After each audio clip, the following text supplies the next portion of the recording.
بسم اللہ الرحمن الرحیم۔ ناظرین، خاکسار کا نام محمد عمر فاروق ہے۔ تو آج یہ فیضان ختم نبوت الخامس گروپ کی جانب سے ایک ویڈیو میں نے دیکھی ہے تو جو مسرور صاحب نے بنائی ہے، تو اس کے جواب میں ہم کچھ تاثرات کا اظہار کریں گے۔ جی تو ناظرین دیکھتے ہیں یہ مسرور صاحب کیا چیلنج دیتے ہیں اور اس سے نتیجہ کیا نکلے گا۔ کیا کہتے ہیں اس کے اندر کہتے ہیں کہ مسلمان بن کے ختم نبوت کو اگر احمدی چیلنج کریں گے تو پھر وہ واجب القتل ہوں گے۔ کمال ہے، پڑھے لکھے جاہل انسان، یہ عقیدہ کہاں سے لیا آپ نے؟ یہ چیلنج ہے میرا آپ کو کہ قرآن اور حدیث سے مجھے یہ ثابت کر دیں۔ پہلی بات تو یہ ہے کہ احمدی ختم نبوت کو چیلنج کرتے ہی نہیں ہے، اور کوئی مائیکا لال کر ہی نہیں سکتا حضور صلی اللہ علیہ وسلم کی ختم نبوت کو چیلنج۔ یہ اتنی کمزور ختم نبوت نہیں ہے کہ جو ایرا گیرا نتھو گیرا آئے اور چیلنج کر لے، ڈاکہ مارے، اٹھا کے لے جائے، بھاگ جائے، آپ بیٹھے ڈرامے لکھتے رہ جائیں۔ تو ہمارے نزدیک ختم نبوت ایسی نہیں ہے حضور صلی اللہ علیہ وسلم کی، پہلی بات، کیونکہ یہ آپ کا عقیدہ ہے اور یہ آپ نے ثابت کرنا ہے قرآن حدیث سے کہ ختم نبوت کو جو چیلنج کرے تو پھر وہ واجب القتل ہے۔ یہ پہلا چیلنج ہے۔ جی کہہ رہے ہیں خلیل الرحمان قمر صاحب کو کہ ختم نبوت کو جو چیلنج کرے تو وہ واجب القتل ہے، یہ جناب قرآن و حدیث سے ثابت کریں۔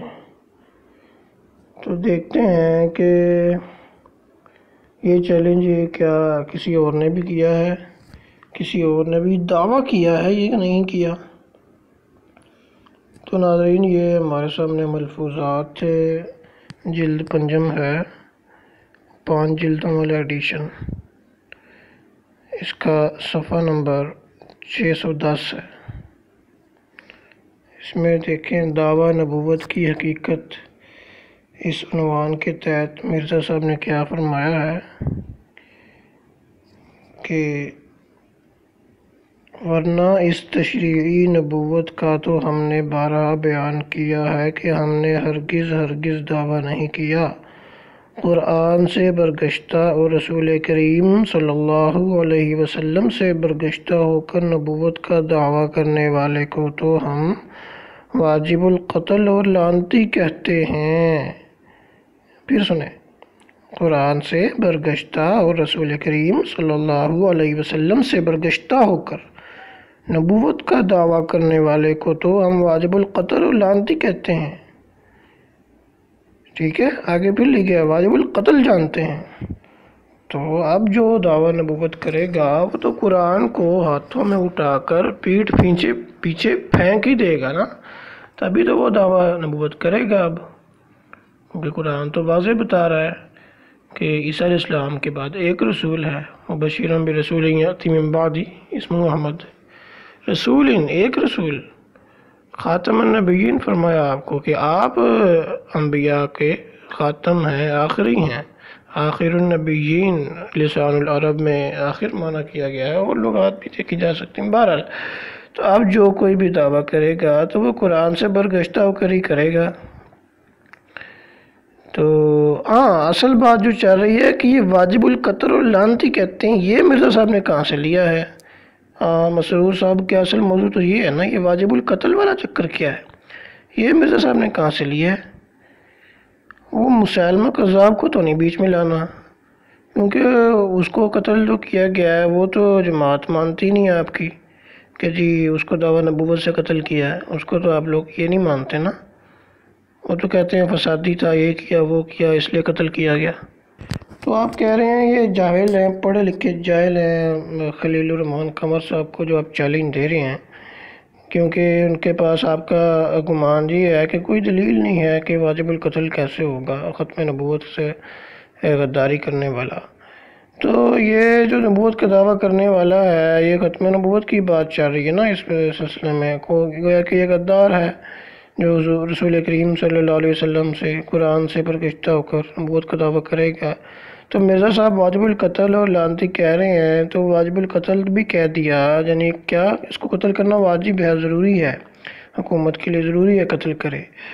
تو اب یہ مرزا صاحب کو بھی مسرور صاحب پڑھا لکھا جاہل کہیں گے کہ نہیں کہیں گے، یا پڑھا لکھا پتہ نہیں کہیں یا نہ کہیں، تو بہرحال جاہل کہیں گے کہ نہیں کہیں گے، یہ سوال ہے ہمارا بھی مسرور صاحب سے، چیلنج ہے، سوال ہے، جو بھی انہوں نے سمجھنا سمجھا۔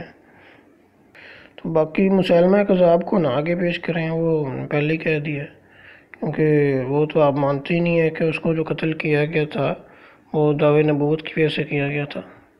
یہ سنیں انصر رضا صاحب کیا کہتے ہیں۔ بلکہ ان جو یہ قاصد آئے تھے ان کے بارے میں کہا کہ اگر قاصدوں کا قتل جائز ہوتا تو میں تم دونوں کو قتل کروا دیتا، تو قاصدوں کو کہا تھا، مسلمہ کو پھر بھی نہیں کہا۔ وہ تو بعد میں جب اس نے مدینہ کی ریاست کے خلاف بغاوت کی ہے تب جا کے اس کے خلاف جنگ کی گئی ہے، بغاوت کی ہے جی، بغاوت تب جنگ ہوئی، ورنہ دعوے نبوت کے اوپر کوئی قتل نہیں کرتا۔ تو بہرحال دعویٰ نبوت پہ قتل نہیں کرتے۔ یہ دونوں حدیث ثابت کرتی ہیں کہ نبی کریم صلی تو اللہ علیہ وسلم کہ اس کے خلاف جنگ کی گئی ہے، ورنہ دعوے نبوت کے اوپر کوئی قتل نہیں کرتا۔ تو بہرحال یہ دونوں تو یہ انصر رضا صاحب ہیں جو جماعت کے مربی ہیں، یہ کہہ رہے ہیں دعویٰ نبوت پہ کوئی قتل نہیں کرتا جناب۔ تو یعنی کہ دعویٰ نبوت کرنے والا جو ہے اب رسول کریم صلی اللہ علیہ وسلم سے برگشتہ ہو کر وہ واجب القتل وہ نہیں ہوتا، ٹھیک ہے۔ اب آپ نے بتانا ہے مرزا صاحب جو کہہ رہے ہیں یہ قرآن و حدیث میں کہاں لکھا ہے کہ واجب القتل ہے، ٹھیک ہے۔ تو ورنہ آپ کا مرزا صاحب کو بھی یہی کہنا ہے کہ وہ جاہل ہیں، کیا چکر ہے؟ لیکن جو چیلنج آپ خلیل الرحمان صاحب کو کہہ رہے تھے کہ آپ ثابت کریں واجب القتل ہونا، تو وہی آپ پر پڑ گیا ہے کہ آپ نے ثابت کرنا ہے کہ قرآن سے کہ یہ جو دعویٰ نبوت کرنے والا ہے اس طرح کا، یہ واجب القتل اور لعنتی کہاں سے ثابت ہوتا ہے، ٹھیک ہے۔ واجب القتل والے پہ آپ نے بتانا ہے، ٹھیک ہے، وہ پہلے ثابت کریں۔ ہاں تو جو چیلنج آپ کو ہے وہ تو ہے ہی، باقی خلیل الرحمان صاحب کو جو آپ نے کیا تھا، یہ آپ نے انصر رضا صاحب کی بھی بات سنی ہے مضحکہ خیز کہ قاصدوں کو قتل نہیں کیا، قاصدوں کو قتل کرنا جائز ہوتا تو قتل کر دیا جاتا، مسالمہ کو پھر بھی نہیں کہا تھا۔ واہ بھی واہ، وہ قاصد مسالمہ کے تھے، وہ واقعہ لکھا ہوا آپ کے سامنے ہے، سنن ابو داؤد ہے، یہ باب فی الرسل ہے۔ تو مسالمہ کے قاصد تھے، ان سے پوچھا کہ تم دونوں کیا کہتے ہیں؟ انہوں نے کہا ہم وہی کہتے ہیں جو اس نے کہا تھا، ہم اس کی نبوت کے دعویٰ کیا یعنی کہ قائل ہیں۔ تو اس وجہ سے حضور فرما رہے ہیں کہ قاصدوں کو قتل نہیں کرنا چاہیے، سفیروں کو، یہ ایک بین الاقوامی قانون کی طرح ہے، تو اس لیے چھوڑ رہا ہوں۔ تو اگلی حدیث میں آپ دیکھیں تو حضرت عبداللہ رضی اللہ عنہ جو تھے انہوں نے بعد میں ایک واقعہ ہے آپ نے دیکھا، تو آپ نے فرمایا ان میں سے ایک بچہ زندہ تھا ابھی ابن نواح ہوا، تو اس کو قتل کر دیا، فرمایا آج تو قاصد نہیں ہے، ٹھیک ہے۔ تو اس دن قاصد نہیں تھا اور وہ مسلمہ پر ایمان لایا ہوا تھا، تو باقی اور لوگ جو تھے ان کو تو توبہ کروا دی، پورا حدیث آپ دیکھ سکتے ہیں، لیکن وہ شخص جو تھا جو پہلے ایک دفعہ قاصد بن کر آیا تھا اس کو نہیں آپ نے فرمایا توبہ کر، اس کو کہا بھی حضور نے فرمایا تھا کہ اگر تو قاصد نہ ہوتا تو میں تیری گردن مار دیتا، آج تو قاصد نہیں ہے۔ پس قرظہ بن کعب کو حکم دیا تو اس نے اسے بازار میں قتل کر دیا، پھر کہا جو ابن نواحہ کو دیکھنا چاہے تو وہ بازار میں مقتول پڑا، جا کے دیکھ لو، ہم نے حضور کی بات کو برا کر دیا ہے، ٹھیک ہے۔ تو یہ تو سمجھ لیں خلیل الرحمان صاحب کو تو پتہ نہیں آپ نے ویڈیو بھیجی ہے کہ نہیں ہے۔ تو یہ جو دعویٰ نبوت کا کیا جو اس کی تصدیق کرنے والا ہے اس کو بھی وہ بھی واجب القتل ہوا اور اس کو بھی قتل کیا بھی گیا، ٹھیک ہے۔ یہ آپ کو یہ دوسری حدیث جو ہے مسند احمد سے بھی دکھاتے ہیں، یہ مسند احمد بن حنبل جلد 2 ہے، اس کے چلتے ہیں صفحہ نمبر 529 اور 30، اس میں یہ حدیث لکھی ہوئی ہے وہی والی ہے۔ حارثہ بن مضرب کہتے ہیں کہ ایک مرتبہ حضرت بن مسعود رضی اللہ عنہ نے ابن نواح سے فرمایا کہ میں نے نبی علیہ السلام کو تیرے متعلق یہ فرماتے ہوئے سنا ہے کہ اگر تو قاصد نہ ہوتا تو میں تجھے قتل کر دیتا، آج تو قاصد نہیں ہے۔ تو جناب بھی وہی حدیث ہے، یہ بالکل صحیح سند سے روایت ہے۔ تو آپ نے بھی اب بتانا ہے کہ جو ہے واجب القتل اور لعنتی کیسے ہوتا وہ، ٹھیک ہے۔ جو حضور صلی اللہ علیہ وسلم سے برگشتہ ہو کر نبوت کا دعویٰ کرے وہ واجب القتل اور لعنتی کیسے ہے، دلیل دے آپ۔ مسلمہ کوئی دلیل نہیں دینی، وہ تو آپ کہتے ہیں نہیں مسلمہ جو ہے اس کو تو بغاوت کی وجہ سے قتل کیا تھا نا۔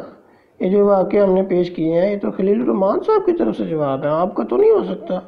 آپ لوگوں کا موقف تو یہ ہے کہ وہ تو بغاوت کی وجہ سے مارا گیا، ٹھیک ہے، آپ نے وہ نہیں پیش کرنا، آپ نے اپنا قرآن جو مرزا صاحب پر اترا تھا وہ کہتے تھے وہاں سے پیش کرنا ہے۔